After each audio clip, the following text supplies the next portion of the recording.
para cerrar el año, pues estamos con el más joven, justamente el más joven de los candidatos, precandidatos a la presidencia, que es Carlos Amaya, de la coalición Centro Esperanza, que ha aceptado la invitación que se sube esta noche al andén de Blue Radio. Carlos, bienvenido al andén, buenas noches, ¿cómo van sus cosas? Bueno, un saludo muy especial para ti, para todos los seguidores del andén Blue Radio, muy contento por estar acá y bueno, esto ha sido una experiencia maravillosa de aspirar a la presidencia con 37 años, sí, muchos lo ven a uno como muy peladito, pero bueno, ahí vamos, ya con una experiencia recorrida de haber sido congresista, gobernador, y bueno, y en la coalición que creo que es la que representa ese cambio que necesita Colombia, la coalición Centro Esperanza. Bueno, por supuesto que yo le voy a preguntar de todas esas discusiones, de todos esos debates que han tenido en la coalición y que seguramente van teniendo, pero bueno, da usted en el punto de lo que estábamos hablando, como lo presente en este programa, con 37 años, ¿por qué aspirar a la presidencia tan joven? ¿Por qué arriesgarse a ser candidato de una vez? No sé, y no intentar ir al Senado o intentar hacer algo más y no arriesgarse a la presidencia desde un momento tan joven. ¿Por qué esa idea? Bueno, lo primero que hay que decir es que yo he querido desde siempre demostrar que los jóvenes sí estamos preparados para asumir responsabilidades en el Estado, sí, que sí estamos listos para liderar. Yo tuve la oportunidad de con 25 años ser el congresista más joven de Colombia. Recordemos que la Constitución dice que la edad mínima que se requiere para ser representante de la Cámara es 25 años. Sí, señor. Y, que lo han querido cambiar, que lo hemos hablado acá, que no han querido bajar a los 18 años. Una de mis propuestas es que hay que reformar la Constitución para que se permita a un joven de 18 años, que en muchos casos está más preparado que muchos políticos antiguos que llevan haciendo toda su vida política y no se han dedicado a prepararse, que esos jóvenes puedan participar y además representar una generación que quiere un cambio. Después, a los 30 años, me inscribí como candidato a la gobernación de Boyacá, fui electo gobernador de Boyacá, el más joven de Colombia también en el periodo anterior y el más joven, el gobernador más joven de la historia elegido popularmente en Boyacá. Y bueno, digamos que pudimos demostrar que se puede ser joven y se puede hacer un buen gobierno.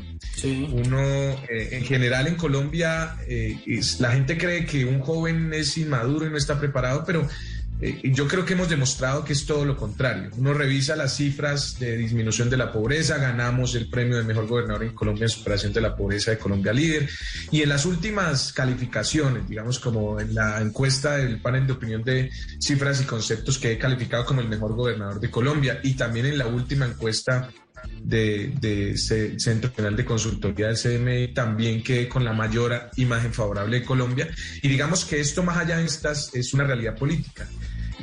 Quien era de mi gabinete, Ramiro Barragán, quien hizo parte de mi equipo, y su propuesta de gobierno y su promesa fue seguir por la senda que nosotros trazamos y seguir avanzando, pues obtuvo la votación más alta de la historia de Boyacá, y digamos hay una referendación popular de que lo que hicimos lo hicimos bien. Ahora, aspirar a la presidencia, ¿por qué y no al Senado? Sí. Yo creo que esta es una oportunidad real de cambio para Colombia. Digamos, lo que ha pasado todos estos años, yo que estuve muchos años marchando en la universidad pública defendiendo la educación, hice parte de varios movimientos sociales, después en el paro agrario, después en la MANE, en la Mesa Amplia Nacional Estudiantil, después en el paro agrario. Y lo que ha venido sucediendo en todos esos momentos es que ha venido creciendo la indignación, la necesidad de cambio. Si nosotros logramos canalizar esa indignación y pasarlo de la indignación a la acción política y de las calles a las urnas, vamos a lograr un cambio para Colombia. Y yo creo... Pero ya que usted menciona eso de los jóvenes, y lo debatíamos aquí la semana pasada en el andén de la votación de hace 2 semanas de los consejos municipales de juventud, ¿por qué los jóvenes entonces, si quieren ese cambio, no participaron en esa votación? Solo el 10%. Estábamos mencionando en esta semana en Mañanas Blue que no es que los jóvenes deberían ser el personaje del año, pero ¿cómo si dicen que quieren cambio, salen a protestar pidiendo cambio, pero no votan, no participan en las reglas del juego que tiene la democracia?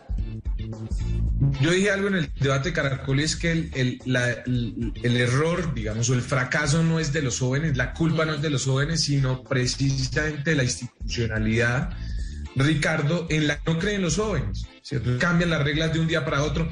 Dígame, ¿dónde estuvo la promoción del Estado, de los medios, con vehemencia como la dedican hoy a los debates presidenciales? ¿Por qué no usaron un tiempo de prime de televisión, o el Estado contrataba, se invertían recursos para ello? ¿Por qué no se les apoya a los jóvenes con recursos también para que puedan movilizarse? ¿Por qué los alcaldes no acompañaban a sus jóvenes para que pudieran tener posibilidades de desarrollo. Digamos, le pongo un ejemplo, en Boyacá los jóvenes rurales pues necesitan transporte para poder movilizarse, ¿cierto? Y si eso se hubiera podido hacer una política pública de que no solo salgan y voten, sino además promover la participación, pues hubiéramos tenido una mayor participación. Pero Ricardo, yo creo que es un gran avance, yo no lo desestimo. En la medida que vamos avanzando y vamos recuperando la credibilidad en las instituciones, los jóvenes van a salir a participar. Y yo le aseguro, estoy seguro y le podría apostar que el 13 de marzo muchos jóvenes, millones de jóvenes van a salir a votar y van a renovar el Congreso y van a votar con contundencia en las coaliciones, en las consultas. Y bueno, yo tengo fe y esperanza que pueda conectar con esos jóvenes que están indignados, que quieren un cambio, porque además yo ya pasé por ahí, estuve marchando y ahora hice política y demostramos que se puede hacer de manera distinta y se puede hacer buena política. Y bueno, yo creo que esta es una gran posibilidad y es un momento de cambio. Entonces termino diciendo, este es un momento tan importante, no es un cambio de tiempo, no es un tiempo de cambio, ¿cierto? Hay tiempos de cambio normalmente, este no es un tiempo de cambio, sino un cambio de tiempo. Vamos a tener un punto de inflexión donde, como ingeniero, uno dice la derivada cero, allí donde cambia la tendencia, y va a ser ahorita en las elecciones del próximo año, ¿cierto? Y en ese momento yo estoy seguro que el candidato a la presidencia más joven pues jugará un papel muy importante, y por eso con entusiasmo vamos para adelante. Siempre me he enfrentado a retos difíciles que parecen imposibles, pero bueno, dijese el propio Pepe Mujica que lo imposible cuesta un poco más. Carlos, usted habla otra vez del candidato más joven a la presidencia en estos momentos. Tuvimos una experiencia de un candidato muy joven hace 4 años, que es el hoy presidente Iván Duque. Y bueno, las encuestas, no lo voy a venir a juzgar yo, pero las encuestas no lo dejan muy bien parado. No dejan muy bien parado al presidente Duque, porque tiene una impopularidad altísima de casi el 70%.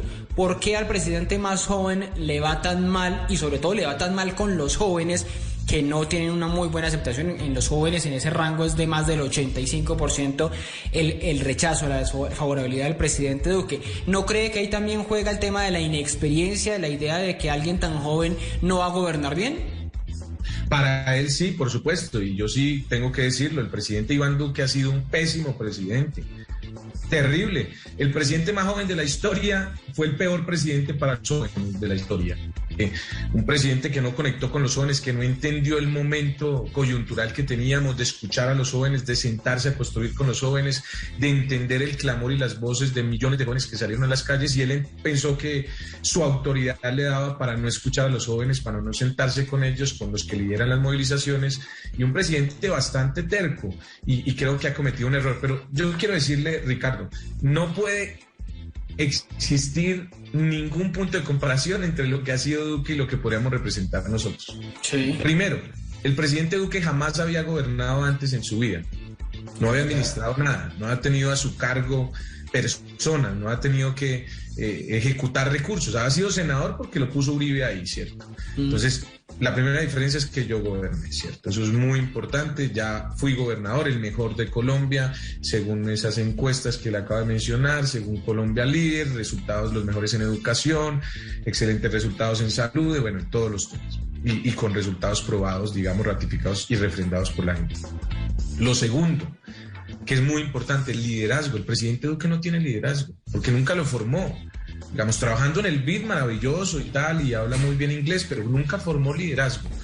Y mi vida ha sido un ejercicio de cultura del esfuerzo y no del privilegio, y a punta de esfuerzo he forjado un liderazgo. Yo fui líder estudiantil, he sido el líder de varios momentos de movilizaciones estudiantiles en Colombia, fui líder en el Congreso de la República, el hundimiento de la Ley 30, líder en un sector importante en el paro agrario, y líder en el gobierno, lideré un departamento entero. Y lo tercero, que me parece una diferencia diametral con Duque, es que la historia de mi vida es la historia de la mayoría de los colombianos.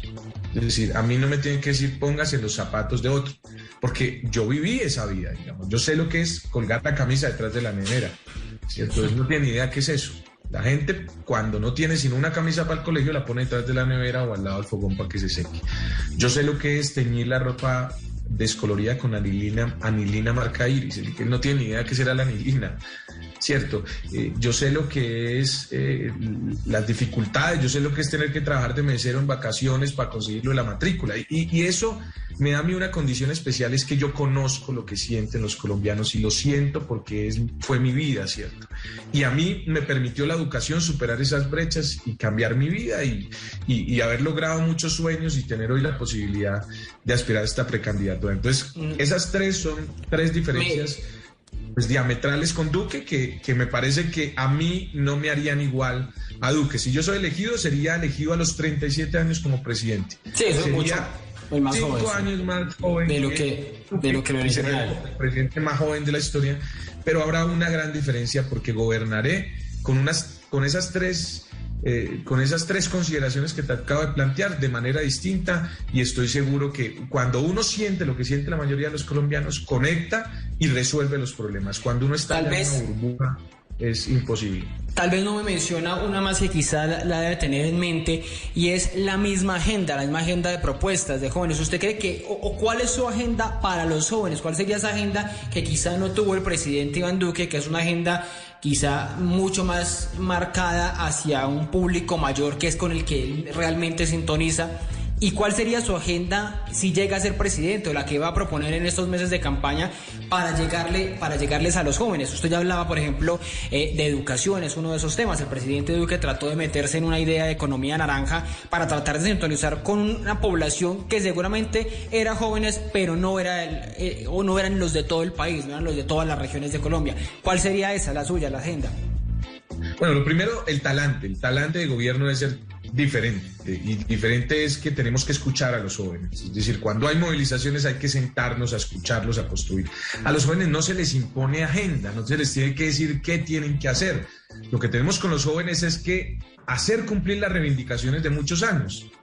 Las reivindicaciones en educación, en participación política, en oportunidades laborales, en que no se les mate. Es que lo que está pasando en Colombia es que a los jóvenes se les está matando. Y una visión diferente y un talante diferente, Ricardo, es acabar con el ESMAD, en el que ha asesinado tantos jóvenes, ¿cierto? Pensar en con los jóvenes construir la posibilidad de una reforma estructural a la policía para que recuperen esa confianza. Pues yo fui líder estudiantil, y uno del líder estudiantil quiere que la policía no esté atacándolo, sino que más bien ayude a cuidar la movilización de infiltrados. Crear un cuerpo, por supuesto, antimotines, pero como existe en Europa, es que un cuerpo con formación de derechos humanos de primer nivel, un cuerpo de antimotines que tenga cámaras, todos los oficiales, todos los agentes, para que si usted es presidente, qué pena lo interrumpo ahí para quedarnos en ese punto, para aclarar. Si usted es presidente, ¿acabaría lo que hoy conocemos como ESMAD, el modelo que conocemos, sí, claro, el nombre ESMAD?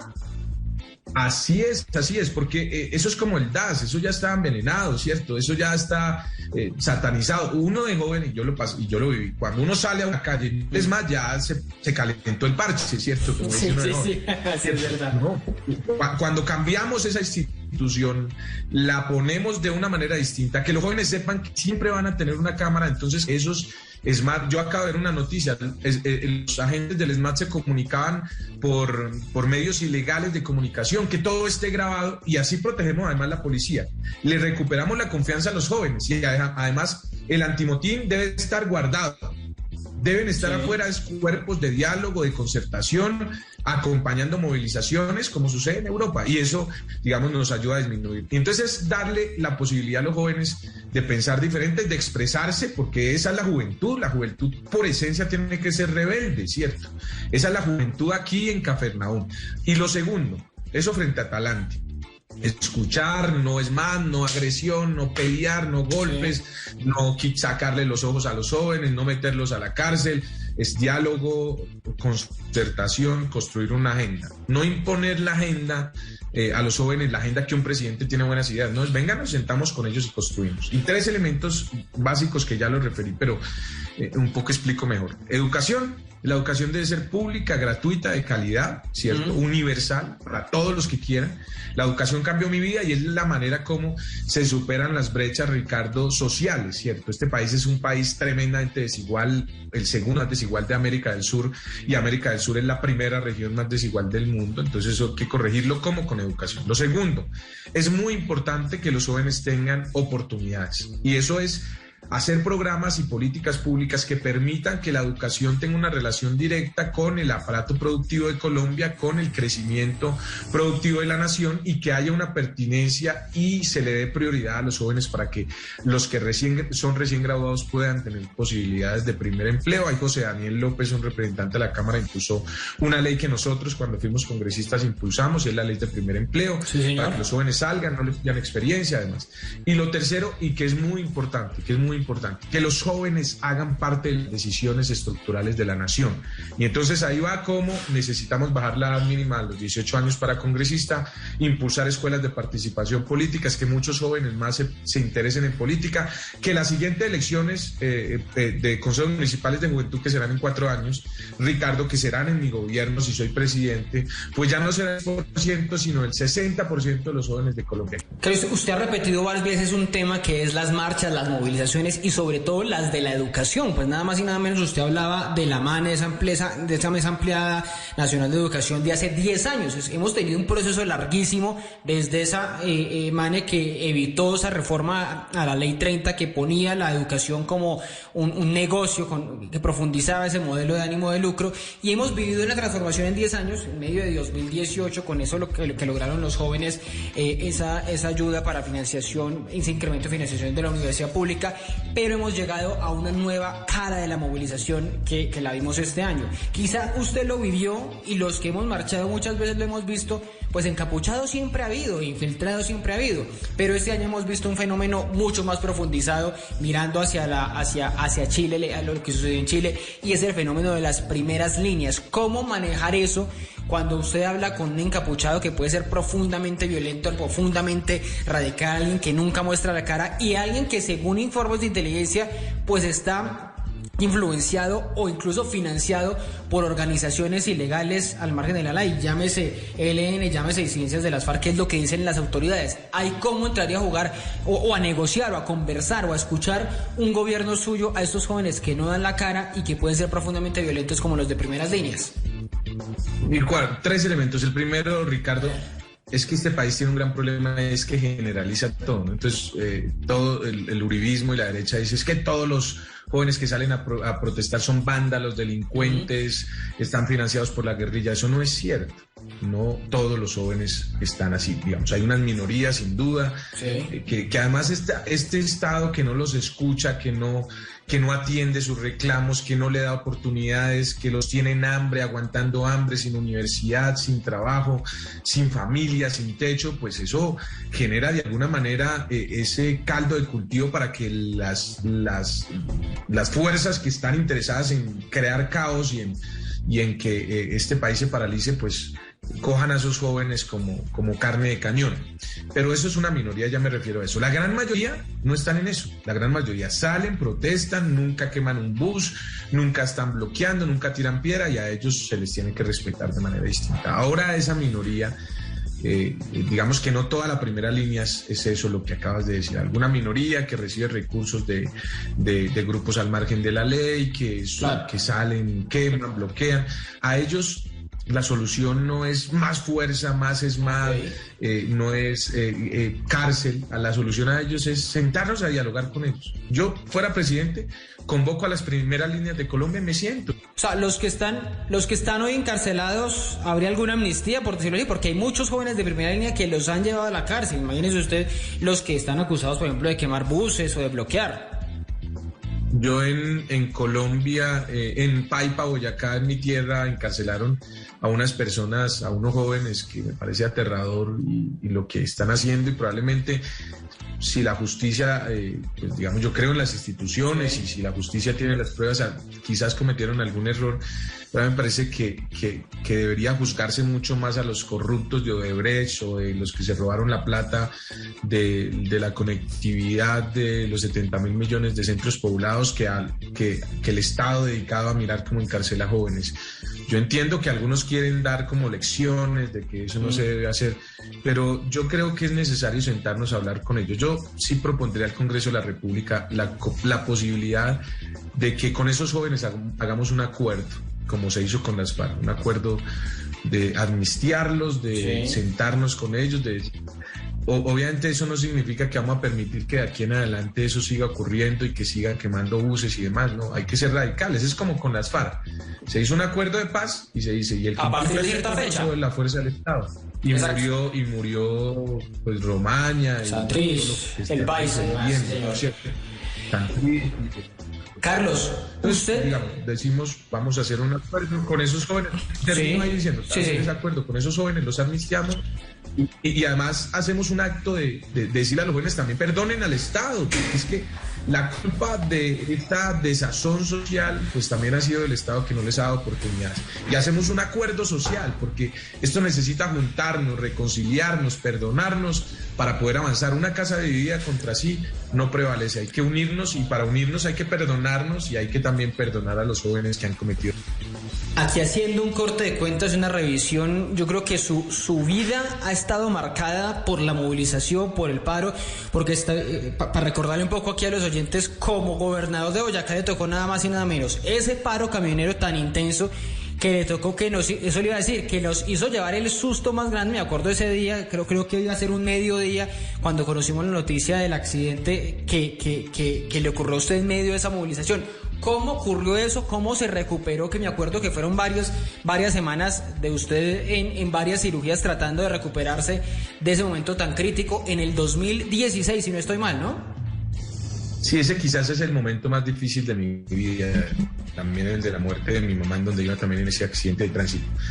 Muy duro, 7 cirugías en 5 días, tuve pancreatitis, traumas cerrados, tórax y abdomen, no sabía en dónde me estaba desangrando por dentro, porque la hemoglobina no paraba de bajar, en las transfusiones hice alergia, bueno, fue realmente muy difícil.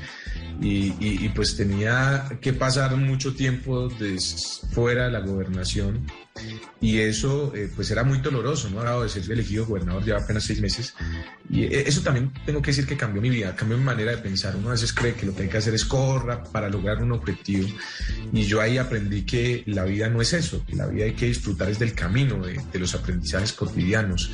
Y bueno, ese día entendí que el objetivo de la gobernación no era correr al tope a llegar al final para después lanzarme a la presidencia, sino entendí que debía pensar en el momento, en el ahora, en hacer un gran gobierno, y que después se preocuparía uno por lo demás. ¿Cómo fue ese accidente, Carlos? Nada, iba a una reunión con los camioneros porque querían reunirse conmigo. La noche anterior hubo una situación difícil en Paipa, de gases lacrimógenos que entraron a las casas, bloqueos, desabastecimiento, y bueno, yo me fui para allá a hablar con ellos y a tratar de llegar a un acuerdo, y en el camino atravesaron un bus con unas piedras y bueno, nos estrellamos en una curva, pues digamos, muy difícil. Hoy yo todavía tengo mis dudas de que eso pudo haber sido un atentado, porque además hay una llamada interceptada que dijo ya va pasando el gobernador, y algunas personas que estuvieron en ese bloqueo terminaron viajando al exterior, viviendo en el exterior, pero bueno, ojalá algún día la justicia pueda investigar este hecho. Y pues nada, tuve triple fractura de húmero, luxofractura de cadera, hundimiento de rodilla, platillos tibiales, bueno, fue terrible, acá me rompí la cabeza, pero bueno, salimos adelante. A los 48 días yo ya estaba de nuevo al frente del gobierno, en muletas canadienses, no en silla de ruedas como era el pronóstico. Y bueno, acá estoy vivo, monto mucho bicicleta, Ricardo, me hago a veces 150 kilómetros de bicicleta. Entonces, bueno, después de eso, que uno pueda decir y contar esta historia, es algo pues es Dios que es grande, hermano. Y por eso creo que pues por algo sigo vivo, y hay que poner todo de mí para que... No, está muy joven, está usted muy joven. Óigame, yo sé que a ustedes les desgastan a los políticos 1000 horas o 1000 minutos hablando de la mecánica política, lo he visto en los debates que se han preguntado, pero quiero hacerle 2 preguntas de la mecánica política. En la coalición, por supuesto, ustedes han mandado un mensaje de que tienen sus diferencias, tienen sus similitudes, coinciden en muchas cosas, pero de los otros precandidatos, son 6, de los otros 5, ¿a cuál se siente o con cuál se siente más cercano ideológicamente? ¿Con cuál simpatiza más de todos ellos? ¿De Cristo, de Robledo, de Gaviria, de Galán y de Fajardo? Bueno, en la coalición es mucho más lo que nos une que lo que nos divide, sí, por eso estamos, pero tenemos muchas diferencias. Y decir con quién ideológicamente yo creo que estoy más cerca de Jorge Enrique Robledo. Sí. Más en la izquierda, que uno podría decir, en la necesidad de proteger el agro, de, digamos, no aranceles, pero sí de hacer un desarrollo agropecuario industrial, de crear empleo, riqueza a partir de ello, en la gratuidad de la educación pública y demás. Pero digamos, por historia de vida, por trayectoria, por lo que he recorrido, pues sin duda con Sergio. Yo fui el coordinador nacional de jóvenes de la campaña de Tanas Mocos, presidente, y Sergio Fajardo, vicepresidente. En 2010, sí. Entonces con él. Si me dijeras, bueno, si tú no estuvieras, ¿por cuál de los demás, de los 5 candidatos votaría en la consulta de coalición? Yo votaría sin duda por Sergio Fajardo. Ok, bueno, esa es la pregunta. Y lo otro, Carlos, y es que en los 2 debates que le hemos visto, a muchos nos ha quedado la idea es que usted está lanzando indirectas hacia Petro, coqueteando con Petro para segunda vuelta, o que le preguntan a usted qué es el candidato que o recibiría el apoyo de Gustavo Petro o no vería mal apoyar en segunda vuelta a Petro. Usted hacía la salvedad en estos días si es enfrentando a Álvaro Uribe, bueno, al uribismo o a alguien de la derecha. ¿Es un coqueteo? ¿Es un coqueteo hacia Petro o cómo interpretar eso? No, yo en general creo que uno tiene que coquetear solo con la esposa, no con los políticos. Qué buena respuesta, es cierto. Le cuento, hermano, que lo que pasa es que yo tengo un problema, es que soy muy sincero. Por ejemplo, ayer algunos dicen que le iban barrando porque pues le dije a Vicky que ya dejáramos de hablar de mecánica y de nombres y tal, y se iba como molestando.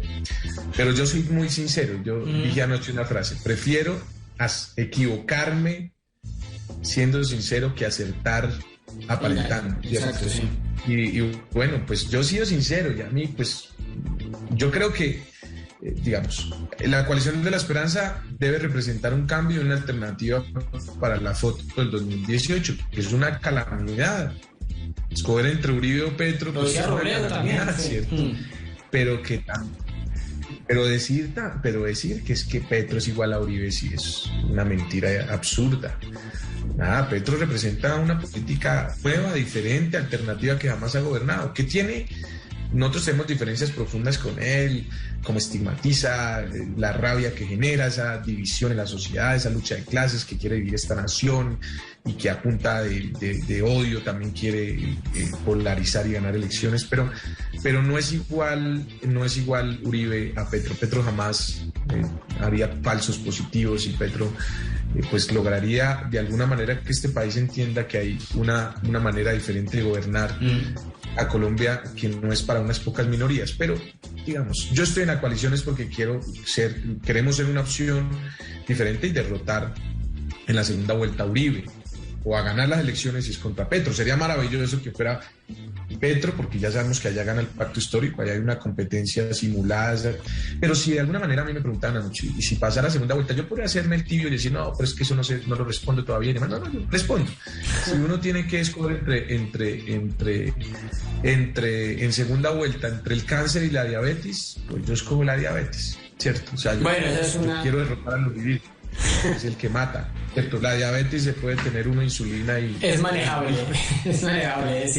Decía Vargas Llosa en Perú, que a muchos no les gusta citarlo, pero bueno, lo cito no por lo ideológico, sino por la situación allá. Decía que escoger entre Ollanta en su momento y Fujimori era entre el cáncer y el SIDA. Bueno, aquí veremos qué nos van a poner a escoger en segunda vuelta el próximo año. Yo creo que no el SIDA, pero sí la diabetes. Sí, usted matiza un poco la opción, si es que no llega a pasar la coalición de la esperanza, de la centro esperanza a la segunda vuelta. La opuesta de ustedes, por supuesto, es ganar esa opción, el tiquete a segunda vuelta. Pues es Carlos Amaya, estos minutos del andén de Blue Radio.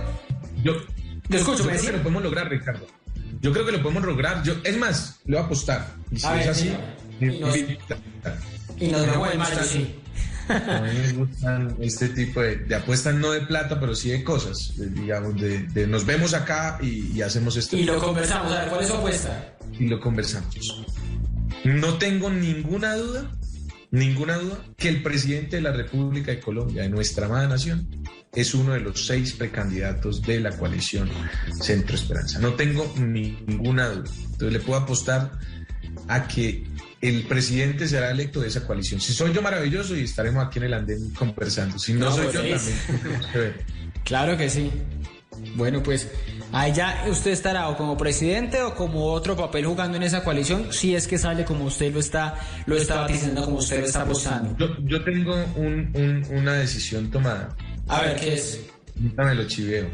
Y es que yo voy a trabajar duro para hacer, y tengo fe que voy a ser presidente. Por alguna razón no gané esa consulta. Yo espero volver a mi departamento, porque creo que si uno tiene un presidente aliado, o sea, si yo con Santos, que no era, digamos, de mi partido y demás, con Duque, que era del partido contrario, que es Centro Democrático, pude gestionar cosas. Yo no me imagino uno con un presidente amigo como gobernador. O sea, ¿le gustaría volver a ser gobernador? Transformado. Sí, yo creo que sería un excelente momento en el que un presidente aliado pueda entender que hay que hacer reformas estructurales en lo regional y la descentralización. Y bueno, es que ser gobernador de Boyacá fue tan bello que uno dice, wow. Obviamente, mi sueño... No, pensé que quería ser de pronto ministro de algo, no sé, como le gusta tanto el rollo de la educación, de pronto ministro de educación, algo así. Chévere, pero yo creo que ahí hay personas que podrían hacerlo también muy bien.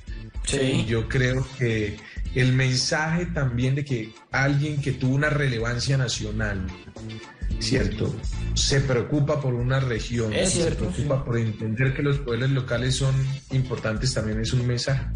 Bueno, pues es Carlos Amaya en estos minutos del andén de Blue Radio, como les estaba diciendo, el precandidato presidencial más joven a que subió con nosotros en este cierre de año, pensando en lo que va a pasar exactamente en 3 meses. Vienen días muy agitados, muy intensos de campaña electoral en estas consultas de la Centro Esperanza, del Pacto Histórico y del Equipo por Colombia. Carlos, un fuerte abrazo, me alegra escucharlo y verlo, nos veremos para una próxima.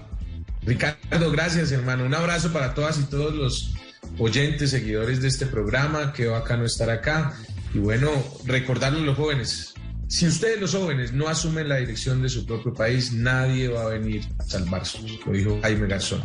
Y creo que hoy es el tiempo de que nosotros asumamos la dirección de nuestro propio país y que esta generación que ha salido a las calles a pedir cambios salga de manera contundente a las urnas a elegir un cambio para Colombia. Y luego, entre todos, construyamos este cambio que necesita Colombia.